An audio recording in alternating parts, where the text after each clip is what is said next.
20 বছর আমরা লড়াই করেছি। আজকে আমাদেরকে দেখলে এমনি তাকান, আজকে আমাদেরকে দেখলে মনে করে স্বাধীনতা বিরোধী, আজকে আমাদেরকে দেখলে মনে করো দেশের জন্য আমাদের কোনো অবদান নাই। আজকে ইতিহাসের পাতার থেকে আলেম ওলামা ইকরামকে মুছে দিচ্ছ সুরের দলেরা। আজকে ইতিহাস রচনা করবে মুক্তিযুদ্ধের পক্ষ শক্তি বলে, মুক্তিযুদ্ধের চেতনার কথা বলে 15 বছর যারা আমাদেরকে শোষণ করেছে তাদের চোখে আঙ্গুল দিয়ে বলতে চাই, এই দেশের আলেম ওলামা ইকরাম যদি না হতো দেশ স্বাধীন হতো না, বাংলাদেশ হতো না। স্বাধীনতার মূলে আমরা, স্বাধীনতার জন্য রক্ত আমরা দিয়েছি। দেশের স্বাধীনতার ইতিহাস রচনা করবো আমার কাসেম নানকে বাদ দিয়া স্বাধীনতার ইতিহাস রচনা হবে না। আমার হাফেজ জামিল শহীদের শাহাদতকে বাদ দিয়া স্বাধীনতার ইতিহাস রচনা হবে না। আমার 14,000 আলেমকে একদিনে ফাঁসির কাস্টে ঝুলানো হয়েছে, তাদের কথা বাদ দিয়ে স্বাধীনতার ইতিহাস রচনা হয় না। আমার দেওবন্দের সর্বপ্রথম ছাত্র দেওবন্দির রেশমি রুমাল আন্দোলনের ইতিহাসকে বাদ দিয়ে স্বাধীনতার ইতিহাস রচনা হবে না। আমার হুসাইন আহমদ মাদানী করাচুল্লির দ্বারা বন্ধ করে রাইফেল বন্ধ করে পুলিশ সামনে দাঁড়ায় ইংরেজের বিরুদ্ধে স্বাধীনতার পক্ষে যে বক্তৃতা দিয়েছিলেন সেই বক্তৃতা বাদ দিয়ে স্বাধীনতার ইতিহাস রচনা হবে না।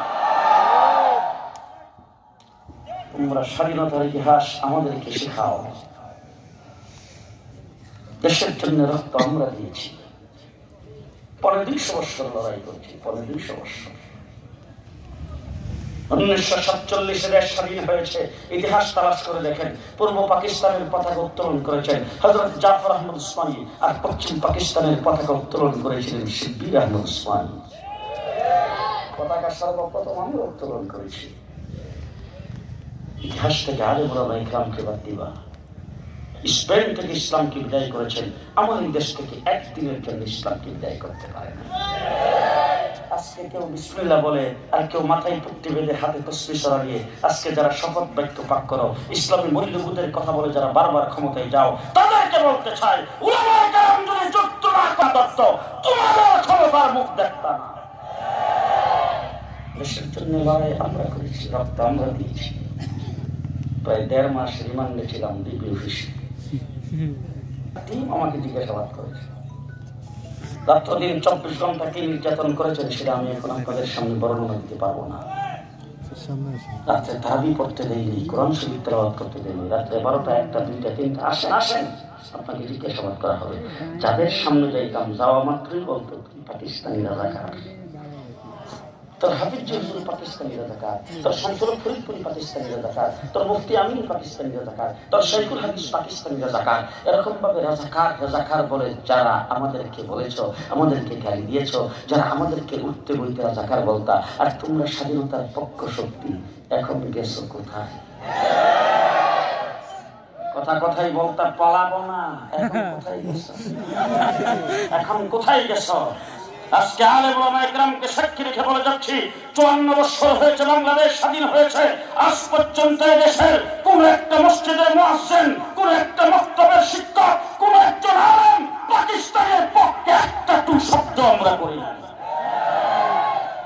কোনদিন পাকিস্তানের পক্ষে কথা, পাকিস্তানের কোন ব্যক্তি কোন লিডারের পক্ষে কোনো কথা বলেছি? পাকিস্তানের স্বাধীনতা দিবস তো আমরা পালন করি নাই, আমরা তো কিছুই করি নাই। আর তোমরা বলছো আমাদের সঙ্গে স্বামী স্ত্রীর সম্পর্ক। যখন বলছো স্বামী স্ত্রীর সম্পর্ক, তখনই আমরা ভাবছিলাম যে আমাদের মেয়েটা প্রেম করে ফেলছে। তখন কিন্তু আমরা প্রেম, যখন বাবা যখন দেখে যে মেয়ে প্রেম করছে, বাইরে যখন দেখে মেয়ে প্রেম করছে, তখন বাবা ভাইয়েরা কি করে প্রথম বাধা দেয়। আমরা তখন বাধার সৃষ্টি করেছি, মোদি বাংলাদেশে আসতে পারবে না। কি বলেন করি নাই? ওই বাবা শেষ পর্যন্ত দেখলাম এমন প্রেম লাগাইছে মেয়ে বাইকে চলে গেছে।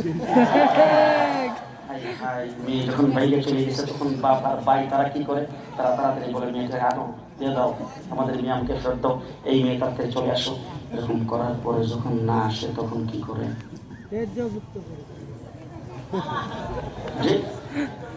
তখন বাবা বলে এই মেয়ে আমার না, আমি এর বাপ না। তীর্যপত্য করে, ঠিক না বেঠিক?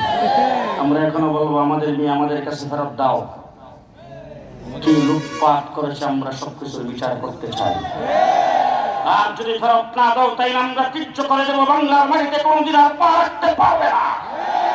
ঠিক না বেঠিক? আজকে আমাদেরকে বলছো রাজাকার, আমাদেরকে বলছো পাকিস্তানের দালাল,